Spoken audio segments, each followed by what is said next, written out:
The insult landed like a slap under the vineyard lights. Soft gold on crystal, a string quartet pretending nothing happened. My daughter-in-law called me low-class trash, I heard a woman say once on TV. I used to think people exaggerated. Then Sloan did it to me, right there, into a microphone, in front of my son and 100 strangers in Paso Robles. Laughter hiccuped, then died. Glasses hovered midair. My son, Alex, stared at the floor as if it might swallow him. He didn't look at her. Worse, he didn't look at me. I felt the room tilt. Silk dresses, polished shoes, that ridiculous ice sculpture, all of it suddenly fragile. I adjusted the thrift store bracelet I'd worn for luck and tasted metal in my mouth. Trash. She said it like a verdict. I smiled, small, steady, the way you do when hot grease jumps from a skillet onto your wrist. You breathe through it. You keep cooking. Because she didn't know what I knew. She didn't know about the metal trunk I'd already seen, or what she was hiding inside. To the bride, I said. My voice didn't shake. My hand didn't either. Inside, though, something in me locked into place. No one would ever call me trash again. My name is Nora Reed, 54 years old. I run a small chain of diners around Austin, the kind with chrome edges and coffee. I started with a mop and $5 hidden in a shoe, and I never forgot the weight of either. Mornings still begin before the sun. Unlock the back door, feel the cool tile, listen to the hiss of the first fryer. I'm not a grand lady. I'm a woman who knows how to make payroll and biscuits that don't crumble under gravy. That's my crown, if I have one. I learned to smile with my whole face and bargain with my eyes. 5 locations, 28 paychecks, names I can recite in order, birthdays penciled in on the wall calendar above the office microwave. I keep a jar of buttons there, too, harvested from thrift store coats, because uniforms lose buttons on the days you can't afford trouble. My husband, George, used to tease me about that jar. He'd say, "You think you can fix everything with thread, Nor?" I'd answer, "Not everything." But it buys time. I lost him 8 years ago. Heart attack, a Tuesday that smelled like lemon cleaner and onion rings. For a long time, I couldn't step into the walk-in without hearing the echo of him whistling off-key. Grief made me sharp. It sanded the polite edges off me and left the practical ones. I learned how to sign contracts, fire vendors who padded invoices, and soothe lonely regulars who came for coffee and stayed for conversation. When the silence got too loud, I kept moving. Movement, I've found, is the poor person's therapist. Alex is my one child, a careful boy who learned early to check the burner twice. He studied civil engineering because bridges made sense to him. Weight, angle, truss distributed across rivets. He used to bring his textbooks to the counter and I'd quiz him while flipping pancakes. "What bears load?" I'd ask. "The part that looks quiet," he'd say. That's my son. Gentle hands, honest eyes, the kind of man who returns the cart to the corral. I told myself that whoever he loved, I'd make room. When he introduced Sloan, he was nervous like a teenager again. She arrived in a soft gray dress with a purse that looked light but cost heavy. She shook my hand like a business deal and called me Mrs. Reed twice after I said Nora. Pretty as a bride catalog, polished. I set out pecan pie and watched her pick off the nuts, arranging them in a precise little cemetery on her plate. "I'm allergic to uneven textures," she laughed, as if it were a charming quirk. I laughed too. It sounded tinny in my own ears.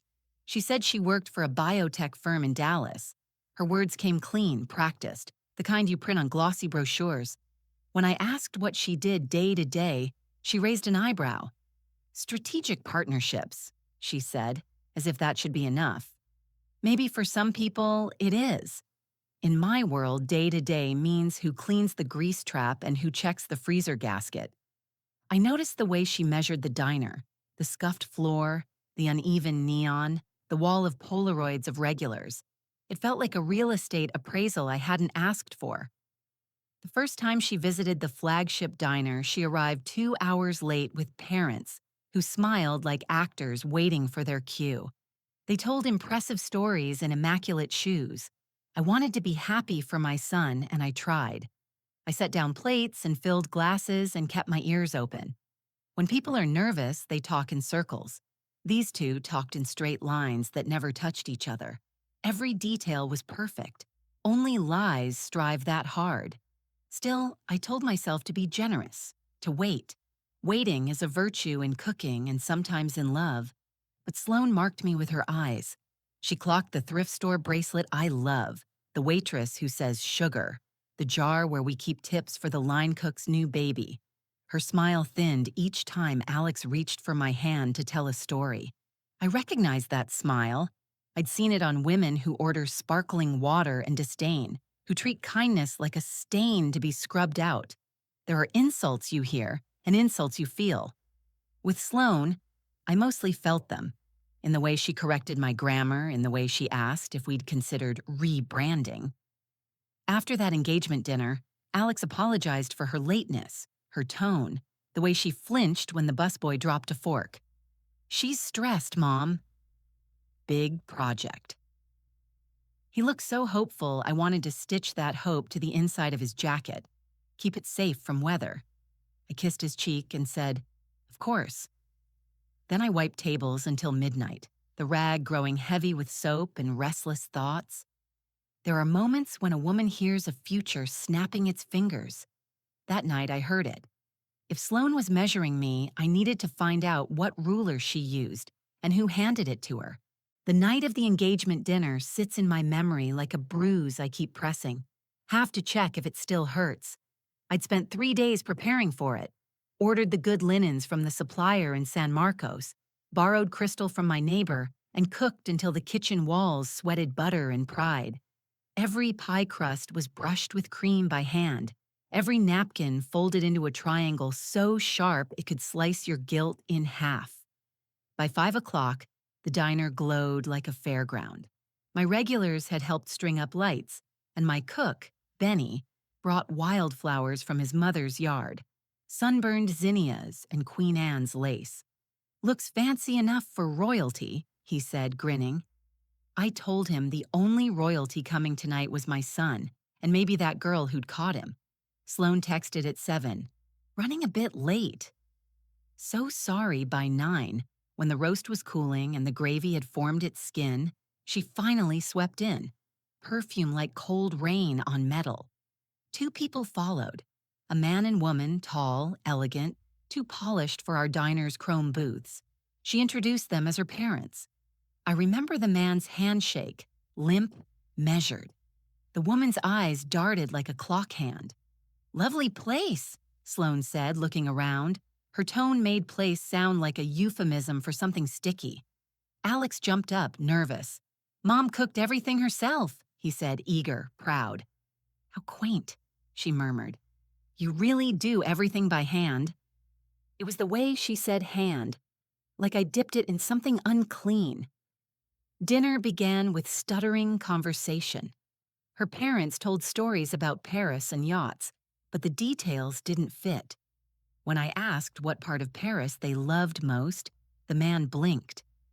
"The southern part," he said. "Paris doesn't have a southern part, not like that." I caught Alex's eyes, but he missed the cue.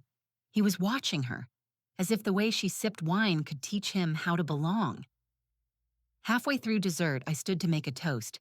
"To love," I said, raising my glass, "and to the family we gain when we open our hearts." The room stilled.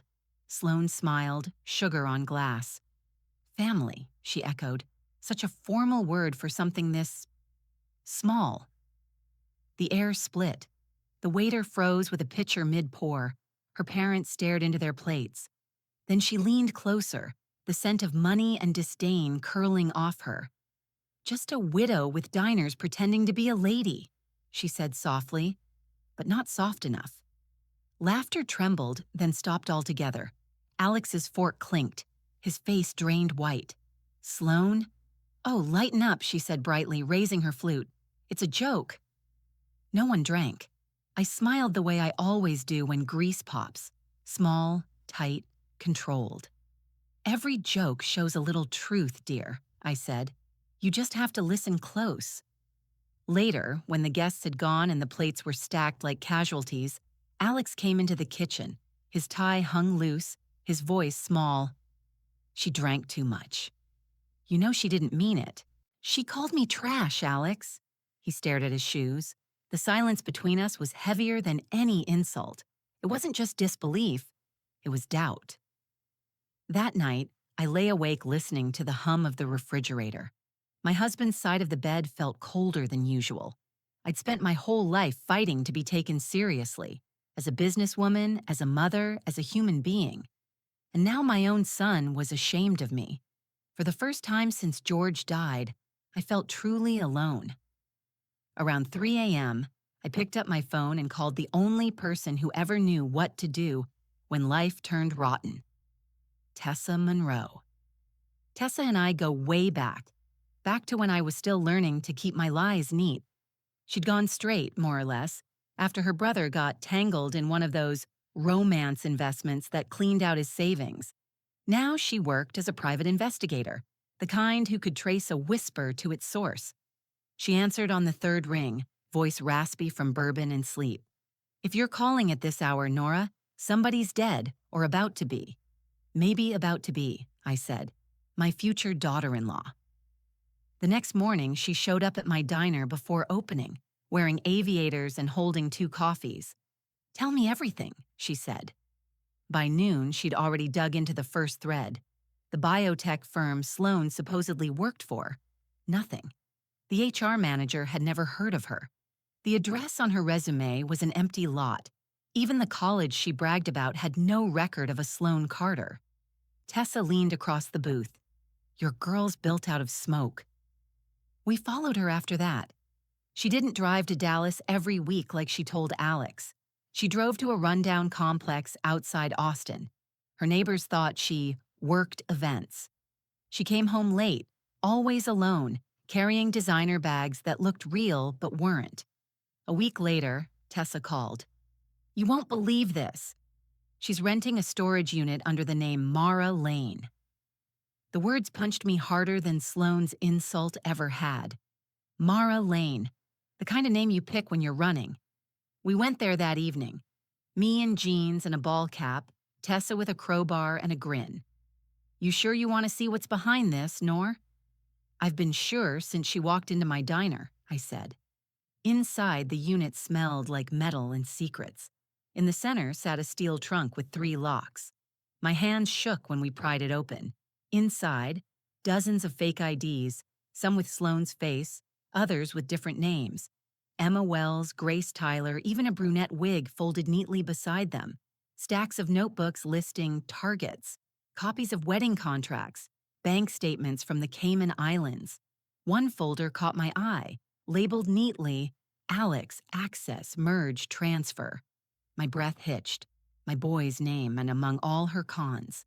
Tessa swore under her breath. "She's setting him up." Probably after his accounts, maybe the business I stood there in that concrete box, the air thick with dust and betrayal. All the years of scrubbing, saving, building. And some woman thought she could take it all by playing house with my son. "We'll need proof," Tessa said. "Something he can't ignore." I nodded, already seeing it in my mind. Sloane in white, smiling for cameras, believing she'd won. She had no idea the ground beneath her heels was about to crack. "Then we'll give her a stage," I whispered. "Her own wedding day will do nicely." Tessa and I built the plan like a pie lattice, strip by strip, neat enough to hold when the filling boiled. First, we needed voices besides mine, men who'd seen her under other names, who'd tasted the same sweetness and felt the same hook. Tessa put out quiet calls to a network of accountants, divorce lawyers, and one furious wedding planner who kept a spreadsheet the way priests keep confessions. 3 names bubbled up fast: Dr. Matthew Collins, a widower from Fort Worth; Charles Vale, a venture guy who could buy and sell my diners with the cash under his couch; and Ernest Keller, retired Navy, careful as a folded flag. Each told the same story in different weather. She'd been Grace, Emma, Lila, always bright, always devoted, always one step from merging finances. Then gone with a new phone number and a moon-white dress stored for later. I called the vineyard. Paso Robles was Sloane's choice. She said Texas heat made romance wilt. I put down a deposit with my emergency card and told myself I was investing in truth. The event planner sounded chirpy and remote, like talking through gift wrap. Do you prefer a plated dinner or stations? Truth, I said. She laughed, thinking I'd made a joke. I didn't correct her. Next, proof the size of a billboard. Benny's cousin runs AV for trade shows, and for cash and Trey's lychee, he loaned me a projector and a screen the size of my walk-in. We tested it on the back wall of the diner after closing. Click, Sloane's face. Click, fake IDs. Click, Cayman statements. Click. My son's folder. Each slide landed like a heartbeat. I stood in the dark, hands in my apron pockets, practicing not to cry. Grief and rage feel the same in the throat. Alex noticed I was busy with logistics. He thought I was finalizing menu choices. She wants oysters, he said, hopeful. Do you think we can afford that? I looked at my boy the way hope brightened him. We can afford what matters, I said. I hated myself a little for that. Tessa met the men separately in a motel off E35, neutral ground with a dying ice machine. I sat in on 2 meetings. Matthew kept smoothing his palm as if a ring still haunted it. Charles tried to act amused, but his fingers twitched when Sloane's photo appeared. Ernest said almost nothing, and then, very quietly, "You tell me when to stand up." I nodded. I will. We looped in a detective who owed Tessa a favor. You're sure? He asked, squinting at the folder labeled Alex. She's wired into something bigger, Tessa said, but start with what you can touch. He agreed to be on site, plain clothes, if we could keep the theatrics from turning into a riot. I run diners, I told him. Containment is a skill. The week before the wedding, Sloane breezed into my flagship with a list. Charger plates, peonies, a harpist. It's important to create an atmosphere, she said to Alex, not to me.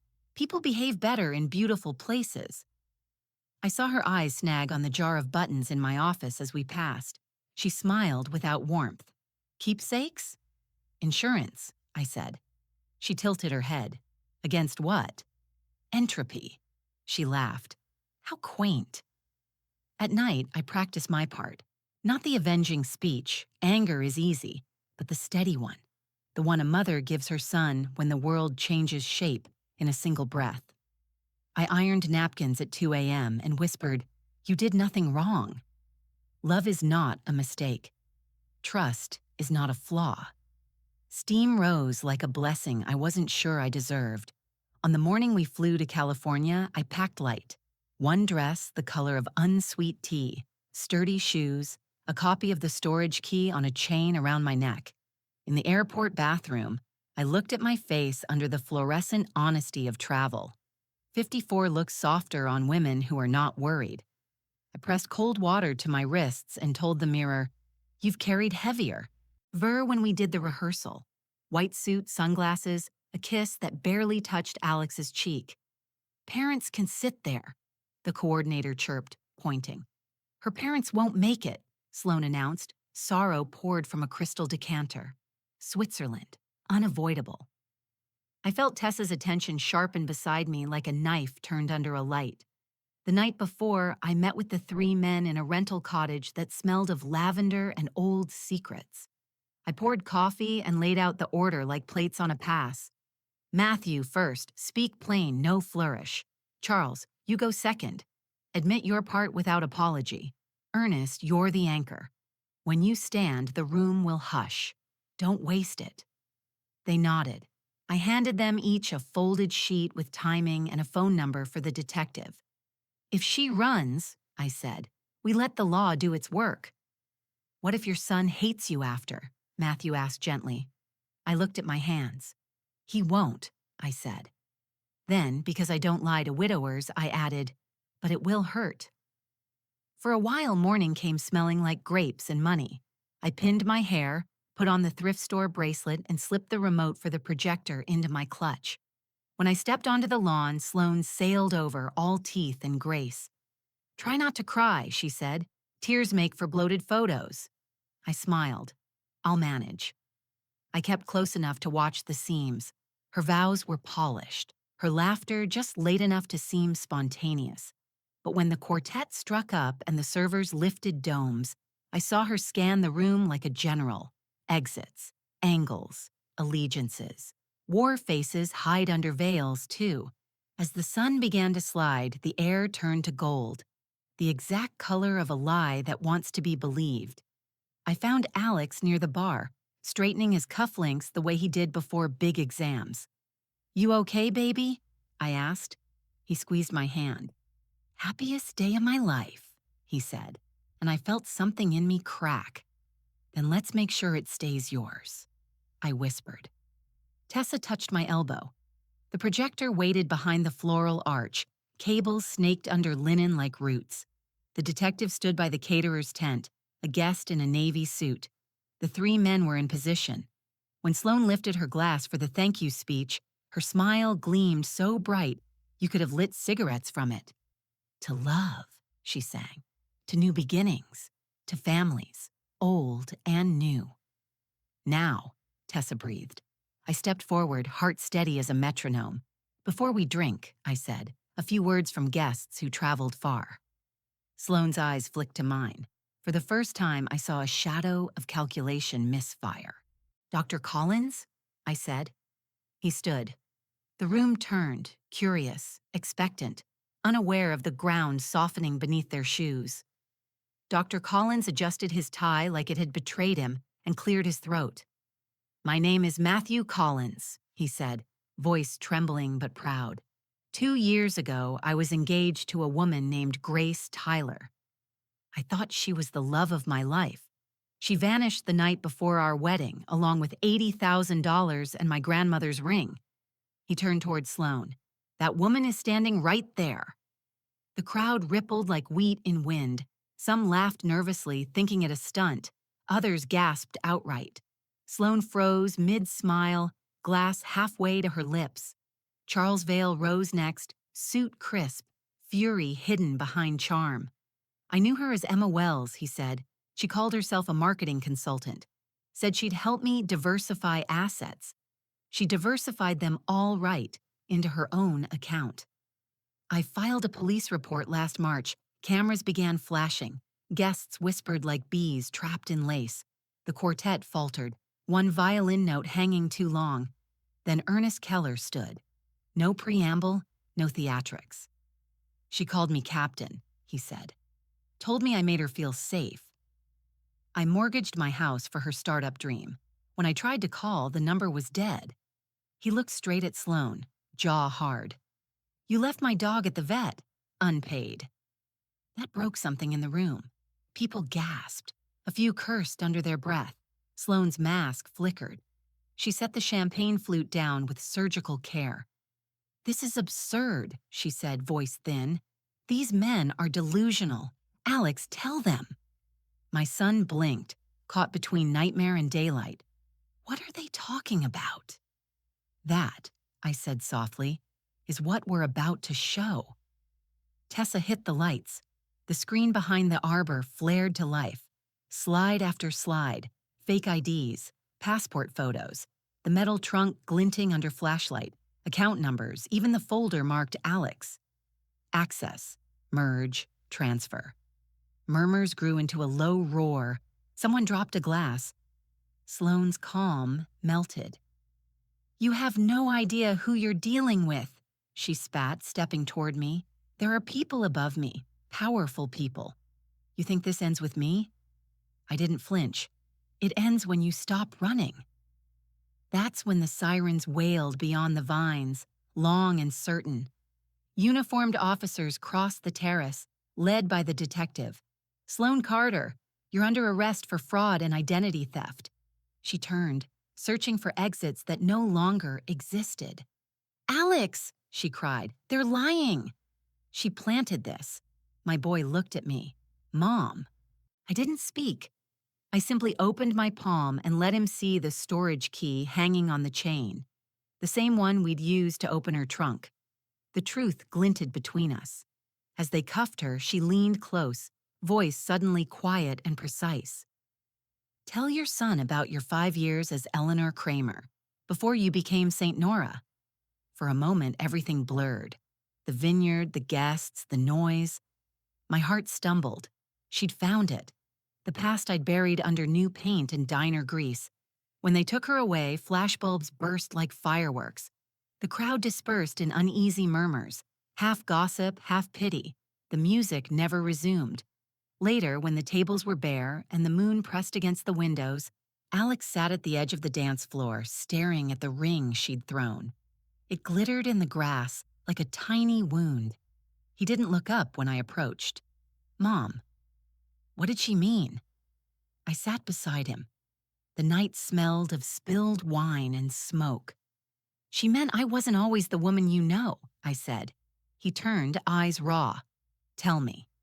So I did. I told him about Galveston, about a man named Roger Kramer who taught me how to smile for marks and how to spot wallets before faces.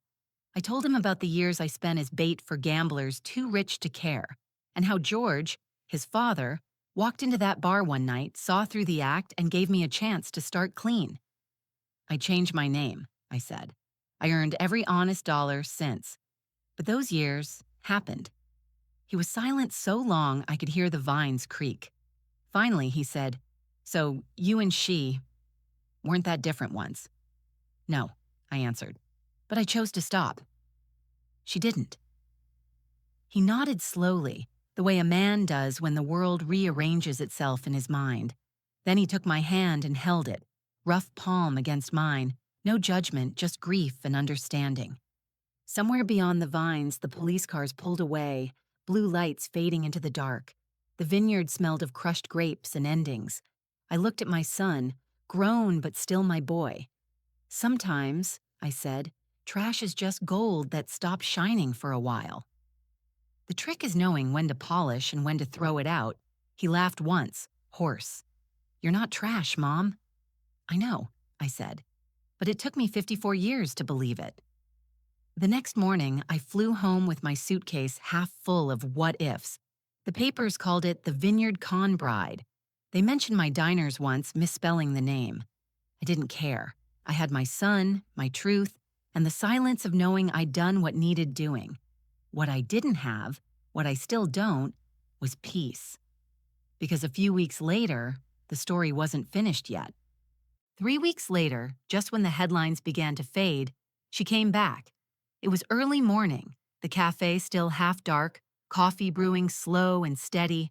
I looked up from the register, and there she was. No makeup, hair scraped back, jeans and a faded sweatshirt, no wedding ring, no armor. My name is Mara Lane, she said quietly, the same name on the fake lease. I'm turning myself in, but before I do, tell me, Nora, how did you really get out? Her voice wasn't defiant anymore. It was small, human, almost childlike. I poured her a cup of coffee. I stopped lying, I said, and then I stayed stopped. She nodded, tears trembling. I don't know if I can. You can, I said, but only if you want to be seen as more than what you've done. When she left, I stood watching her walk down the street, shoulders bent under a weight I knew too well. Maybe redemption isn't about being caught. Maybe it's about finally stopping the run. If this story moved you, hit subscribe and tell me. What would you have done in my place? Would you have stayed silent to keep the peace, or done what I did to protect your family? Share your thoughts in the comments. I read everyone. And don't forget to watch the next story on my channel, because not every secret stays buried forever.